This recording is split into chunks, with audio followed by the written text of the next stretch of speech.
Arkadan şekle çalayı vereyim ayaklarına.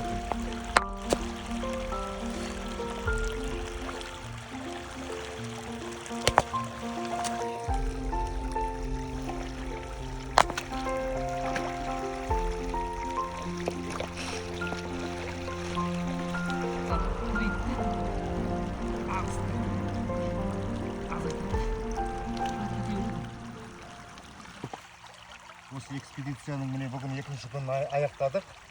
Осы аяқтауымыз осы мынау енді кішкене бүкеліп қалған. Осы бір кішкентай бір бұлақтың арнасын ашу. Көктем көл.